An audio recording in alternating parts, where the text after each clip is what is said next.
righty. We're going now, baby. Oh, do I need to dim this a little bit more for you guys? You'd probably appreciate that, wouldn't you? Okay. Still incomprehensibly big. If you knew me, you'd say, man, he's a big bear of a guy, and I am. I'm kind of a big fella. But, teddy bear. Teddy bear when it comes down to it. I sound tough in assignments, but let me tell you, man, I'm this squishy, squidgy guy who's really quite nice. Although sometimes I can become a bear if pushed. No, I won't tell some of the stories of what I've gotten.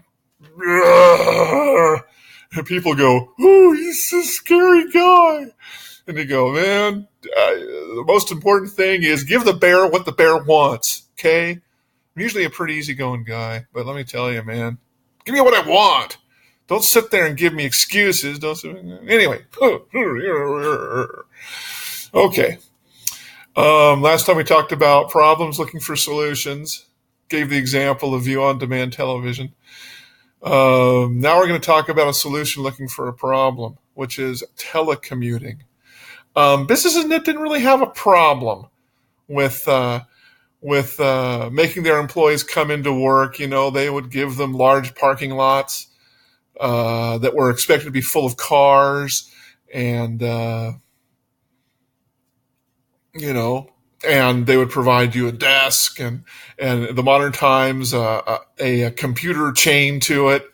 I was in a situation where that was kind of the way it was, and it really does do wonders for the morale of a company when they chain down all the equipment, because that just presupposes that you're going to steal stuff, and it's like, okay, I didn't think I thought you interviewed me with the intent to figure out if I was a freaking thief, but I guess not so much anymore, We're just looking for a skill set. We know you guys are all thieves deep in your heart, and that you're going to steal stuff as soon as you get a chance.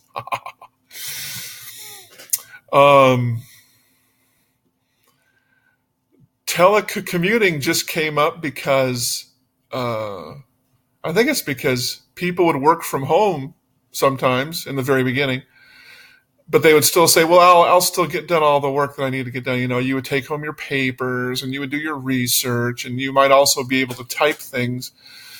Even back in the days before computers, you could have a typewriter at home, and you could type up reports and stuff like that and turn them in later, and people would just say, well, where are they? Why aren't they doing that at work? And you go, because if you have the capacity to do this stuff at home as well, why not do it at home? There's been a lot of banter back and forth about whether that's a good idea or not a good idea. Some companies have tried it officially, and it's mixed reviews all the way around. We also find out that most companies are just full of freaking control freaks. Freaking control freaks. That's redundant. Anyway,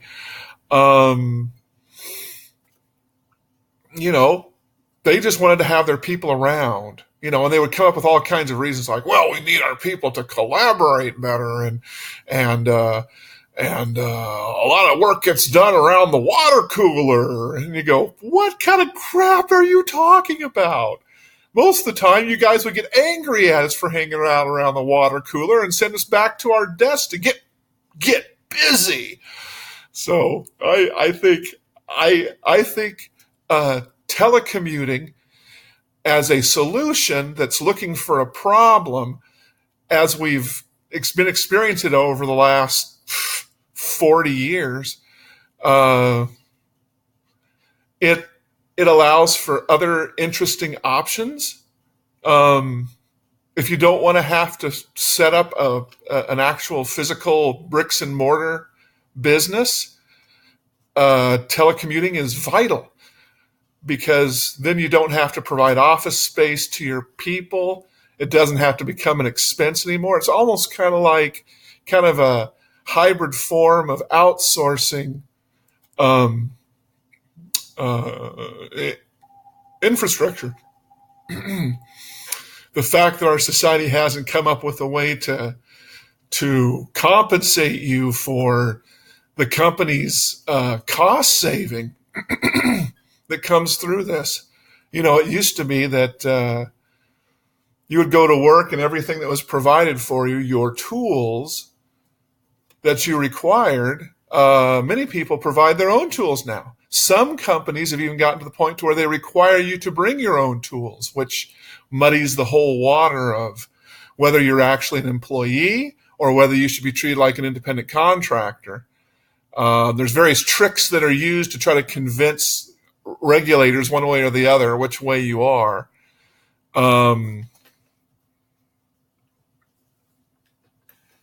Most people don't like being independent contractors. They would rather be employees with benefits packages and stuff like that. But these things are being played with a lot. It's really easy to think that your employer is trying to take advantage of you because, honestly, I think they are trying to take advantage of you. So yeah, this increased capacity, everybody says, "Oh, isn't it wonderful?" And you go, "Sometimes." It says now we've got what's called digital slaves, and you don't even have to provide anything for them.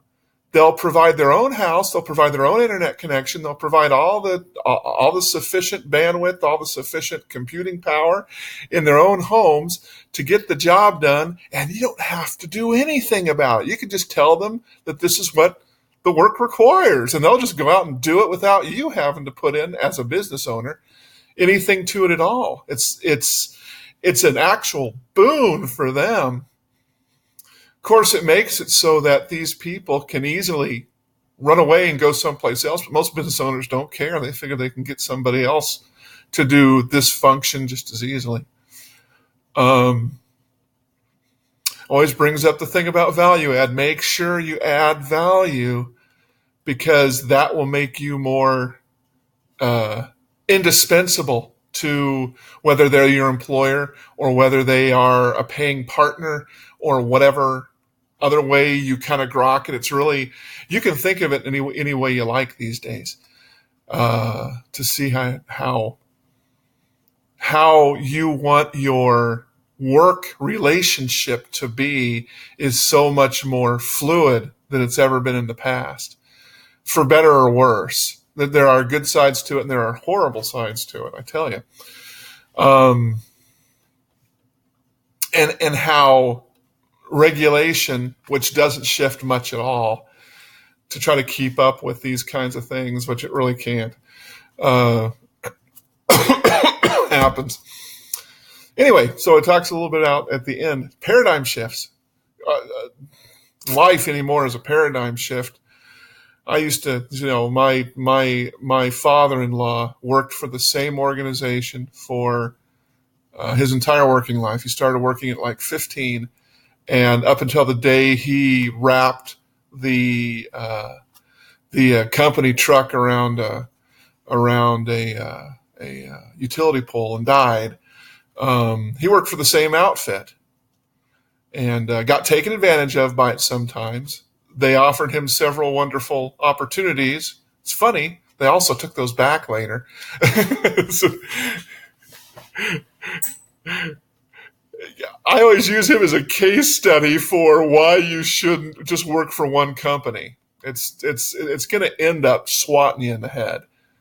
He thought he was this amazing guy, and frankly, I kind of thought that he was a person of low vision.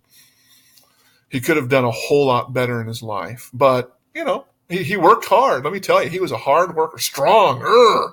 He was intimidating. I was intimidated by the guy, physically intimidated. Although I was much larger than he was, he's just a small, wiry type of fella. And anyway, so that used to be the great thing. You stick with your company and it's going to do well, and it'll reward you for all your hard work. And we found out that that's not true sometimes. So we have to make a paradigm shift to say, well, we need to behave differently. It's riskier, let me tell you. I don't know how many things I've turned down because it scares my wife, and she doesn't want to do that. She likes stability. So here I am, being stable, talking to you guys. All right, well, have a great day. We'll talk some more later. Bye.